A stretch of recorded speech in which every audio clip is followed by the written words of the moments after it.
जंगी मुहाने पर खड़ी दुनिया के सामने चुनौतियों की भरमार है। एक मोर्चे की चुनौती सुलझती नहीं है कि दूसरे मोर्चे पर संकट उभर आता है। इस बार जंगी हालात बन रहे हैं हिंदुस्तान और चीन के मोर्चे पर, जहां तनाव इतना ज्यादा बढ़ गया है कि युद्ध बेहद करीब नजर आने लगा है। और इसके पीछे जो वजह है वो एलएसी पर दिख रही चाइनीज फोर्स की हलचल है। हालांकि चीन से निपटने के लिए हिंदुस्तान बड़े पैमाने पर तैयारी कर चुका है, लेकिन ड्रैगन पर नकेल कसने के लिए इस बार समीकरण में बड़ा बदलाव है। इस बदलाव के तहत एशिया में जंग छिड़ी तो एटमी अटैक तय माना जा रहा है। ऐसा क्यों, इस रिपोर्ट में देखिए।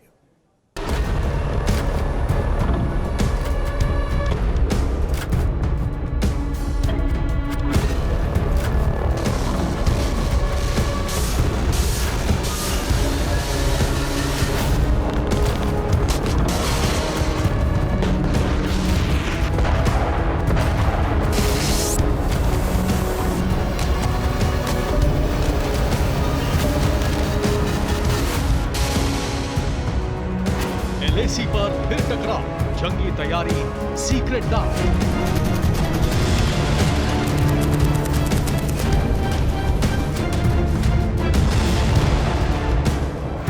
कब्जे के लिए ड्रैगन बेताब, बारूद से मिलेगा जवाब।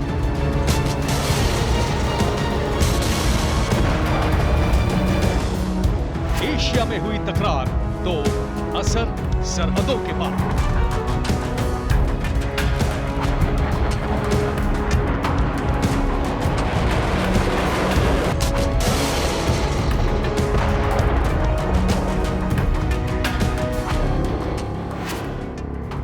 हिंदुस्तान के दोस्त जुटेंगे, एशिया में परमाणु बम फटेंगे।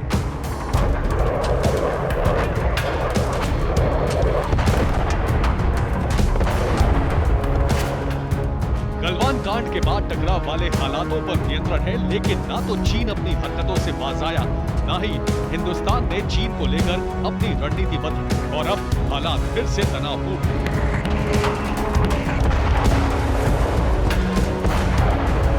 ड्रैगन लैंड के तानाशाह के थिंक टैंक्स ने जिनपिंग के दिमाग में हिंदुस्तान के खिलाफ जो जहर भरा है उसे हिंदुस्तान की सीमा पर उगलने की तैयारी जारी है और हालात विनाश की तरफ बढ़े उससे पहले हिंदुस्तान की जवाबी कार्रवाई का लेवल पहले से बहुत ऊंचा है। तो क्या भारत चीन के बीच युद्ध शुरू होने वाला है? क्या ताइवान के खिलाफ चीन की तैयारी दिखावा थी? और क्या भारत के साथ सीधा टकराव चीन के हित में है?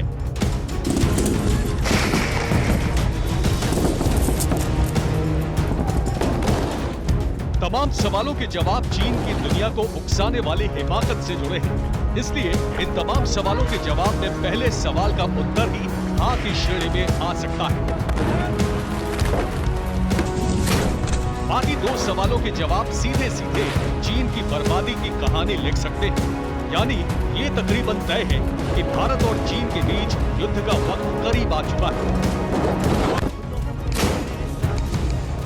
लेकिन ना तो चीन ताइवान के खिलाफ अपनी नीति में कोई बदलाव लाएगा, ना ही भारत के साथ चीन के युद्ध लड़ने से उसे कोई फायदा पहुंचने वाला है। उल्टा पूरी दुनिया में पाकिस्तान को छोड़कर सभी देश चीन के खिलाफ हो सकते हैं। जहां तक रूस का सवाल है तो वो भी भारत के खिलाफ खड़ा नहीं होगा। अगर भारत और चीन के बीच जंग छिड़ती है तो भारत को उसकी भौगोलिक स्थिति का फायदा मिल सकता है। यानी भारत के साथ लड़ने के लिए चीन को जंगी मैदान में अपनी दोगुनी ताकत के साथ उतरना पड़ेगा और इससे उसका काफी नुकसान होना तय है। और इसके अलावा दुनिया के दूसरे देश भी एशिया की इस जंग में कूद पड़ेंगे। हालांकि ये अनुमान है, लेकिन विशेषज्ञ पहली बार इस अनुमान को लेकर तकरीबन एक मत है। ऐसा इसलिए भी क्योंकि चीन और भारत की तैयारी का स्तर मापने का पैमाना एक ही है, दोस्ती और अदावत की फेहरिस्त में दो ध्रुव की तरह स्थापित होना। ऐसा इसलिए भी क्योंकि चीन की तरफ से हिंदुस्तान में घुसपैठ बंद नहीं हो रही है, वहीं घुसपैठ को देखते हुए भारत अपनी तैयारी चीन के खिलाफ पुख्ता कर रहा है। नतीजतन चीन एलएसी से लेकर अरुणाचल तक सैन्य तैनाती नहीं रोक रहा। इसके अलावा चीन ने सीमा पर जंगी तैयारी के लिहाज से इंफ्रास्ट्रक्चर भी तैयार कर लिए हैं।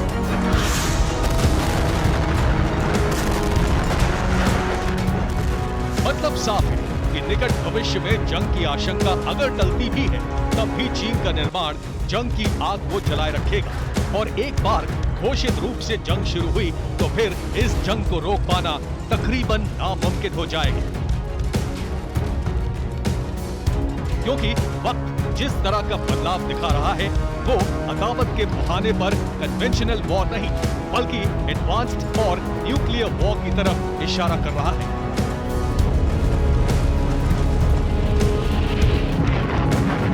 भारत और चीन में युद्ध का मतलब सिर्फ दो देशों के बीच लड़ाई नहीं होगी, बल्कि इसमें और भी देश एशिया में वॉर जोन में उतर जाएंगे। एक तरफ चीन की अमेरिका से अदावत है, वहीं दूसरी तरफ अमेरिका भारत के करीब है। इसका मतलब साफ हुआ कि अगर युद्ध हुआ तो सिर्फ एशिया की जमीन ही नहीं दहलेगी, बल्कि समुद्र में भी तूफान उठेगा।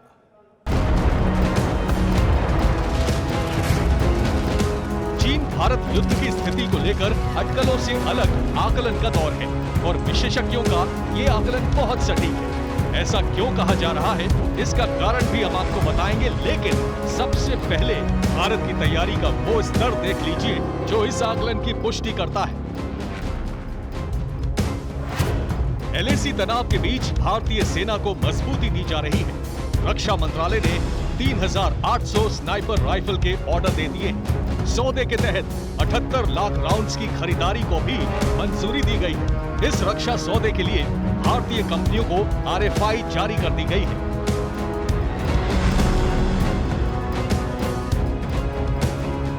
RFI यानी रिक्वेस्ट फॉर इंफॉर्मेशन, किसी भी रक्षा सौदे के टेंडर प्रक्रिया का पहला चरण, जिसके तहत भारतीय कंपनियां किसी विदेशी कंपनी से भी करार कर सकती है।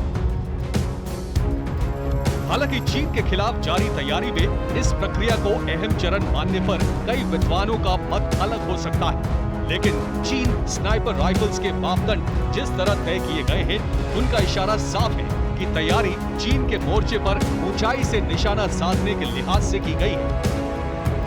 अब क्या है भारत की जरूरत, इसे भी जानिए। रक्षा मंत्रालय से जारी RFI के अनुसार स्नाइपर राइफल .338 बोर की होनी चाहिए। इसकी रेंज 1200 मीटर से कम नहीं होनी चाहिए। राइफल की लंबाई सीमा 1250 mm तय की गई है। पहाड़ी सरहद के मद्देनजर राइफल का वजन 9 किलोग्राम तय किया गया है। इसमें टेलीस्कोपिक साइट लगी होनी जरूरी है। इसके अलावा राइफल का एम्युनिशन भी .338 लैपुआ मैग्नम का होना चाहिए।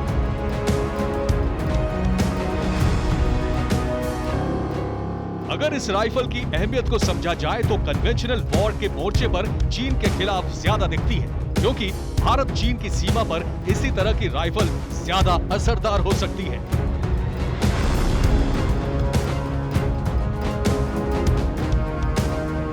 हालांकि पाकिस्तान के मोर्चे पर भी करगिल जैसे हालात बनने पर इसकी अहमियत होगी, लेकिन उस मोर्चे पर विध्वंसक हथियारों की जरूरत ज्यादा होगी। इसलिए चीन के खिलाफ जंग की तैयारी का आकलन ज्यादा सटीक है। दरअसल स्नाइपर राइफल के इस टेंडर की कीमत 460 करोड़ रुपए है, जिसकी सबसे ज्यादा जरूरत थल सेना के इन्फेंट्री डायरेक्टर को है, जिसके अंतर्गत ही इन्फेंट्री बटालियन आती है। यानी जल्द ही LAC पर तैनात इन्फेंट्री बटालियन स्नाइपर राइफल से लैस होने वाली हैं। दरअसल पाकिस्तान के साथ हुए युद्ध विराम समझौते से पहले भी LOC पर स्नाइपर फायरिंग भारतीय सेना के लिए एक बड़ी चुनौती थी। उस वक्त भौगोलिक स्थिति हिंदुस्तान के खिलाफ नजर आती थी, लेकिन भारतीय वीरों ने इस चुनौती का दिलेरी से सामना किया और अब भौगोलिक स्थिति का फायदा लेने की बारी हिंदुस्तान की है। लेकिन हिंदुस्तान की चुनौती के सामने दिलेरी कर पाना कम्युनिस्ट सरकार के बस की बात नहीं है। इसलिए माना जा रहा है कि निकट भविष्य में भारत चीन की जंग तय है और इसका कारण है चीन की हाहाकारी तैयारी।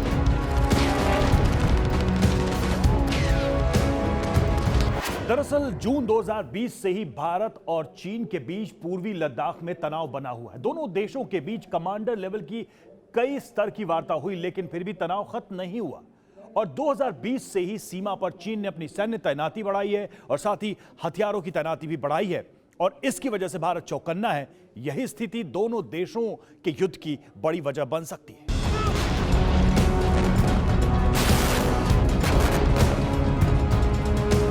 ऐसा इसलिए कहा जा सकता है क्योंकि LAC से अरुणाचल प्रदेश तक चीन की गतिविधियों से जुड़े इनपुट जंग की तरफ ही इशारा कर रहे हैं। क्या हैं वो इनपुट्स जो चीन के खिलाफ भारत को जंगी तैयारी करने के लिए मजबूर कर रहे हैं, इसे भी जानिए। LAC के पश्चिमी सेक्टर में चीन की बड़ी हलचल दिखी। LAC के 100 किलोमीटर दायरे में PLA के सैनिकों में इजाफा हुआ है। LAC पर चीन ने लॉन्ग रेंज वेपन्स की भी तैयारी कर दी है। रॉकेट सिस्टम और एयर डिफेंस सिस्टम भी एक्टिव किए गए हैं। इसके अलावा चीन ने LAC के पास रनवे का भी विस्तार किया है। चीन के फाइटर जेट्स LAC के पास ही तैनात कर दिए गए हैं। इसके अलावा एक खुफिया जानकारी ये भी है कि LAC के पश्चिमी सेक्टर में 2020 में गतिरोध से पहले 20,000 सैनिकों के रहने की ही क्षमता थी, जो बुनियादी ढांचे में विस्तार के साथ चीन ने 1,20,000 तक बढ़ा ली है। वहीं LAC पर ही सौर ऊर्जा और छोटी जल विद्युत परियोजनाएं भी शुरू कर दी गई हैं और ये तैयारी सर्दियों के दिनों में लद्दाख में सैनिकों की तैनाती के लिहाज से की गई है। हालांकि चीन इसे जंगी तैयारी से ज्यादा अपनी सुरक्षा का हिस्सा बता सकता है, लेकिन ये तब माना जा सकता था जब चीन सीमित दायरे में ही सिमटा होता, पर चीन की तरफ से दायरे के बंधन वाली औपचारिकता ही नहीं दिखाई गई। उल्टा हिंदुस्तान को टारगेट करके चीन ने वो किया जो जंगी हालात बनाने में मददगार साबित हुआ। सूत्रों के मुताबिक LAC के पास नो मैन्स लैंड में चीन आधुनिक गांव बना रहा है। चीन के बसाए गांव चीन की सीमा के 100 किलोमीटर के दायरे में अंदर हैं। गांवों का इस्तेमाल चीन अपनी सीमा से भारत की रैकी के लिए कर सकता है। वहीं चीन गांव का फायदा जंग के दौरान अपने डिफेंस में भी कर सकता है।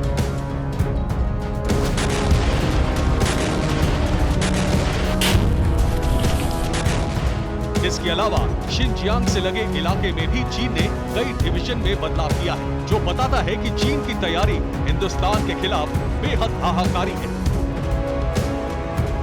जबकि सूत्र इस तैयारी में कुछ ऐसी जानकारी भी जोड़ते हैं जो चौंकाती है।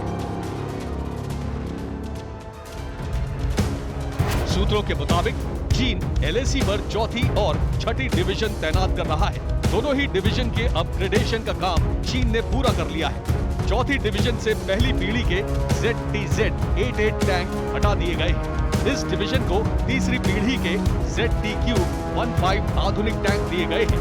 वहीं छठी डिवीजन में तैनात टाइप 96 टैंक के फायर कंट्रोल सिस्टम को बदल दिया गया है। इस तैयारी का मतलब ये है कि अगस्त 2020 में पैंगोंग त्सो के दक्षिणी किनारे पर कैलाश रेंज में टकराव होने पर भारत और चीन ने 15,000 फीट की ऊंचाई पर टैंक तैनात किए थे। इसके बाद भारत ने हल्के टैंक की खरीद के लिए निविदा भी जारी की थी और चीन ने भारत की इसी तैयारी के खिलाफ जवाबी तैयारी की। यानी तैयारी जंग की हो चुकी है, सिर्फ हमले की देरी। हालांकि हिंदुस्तान पहले हमला नहीं करेगा, लेकिन भारत पर हमला हुआ तो जवाबी कार्रवाई एशिया में महाविनाशक विध्वंस करवा सकती है। Bureau report, TV9 Bharatvarsh.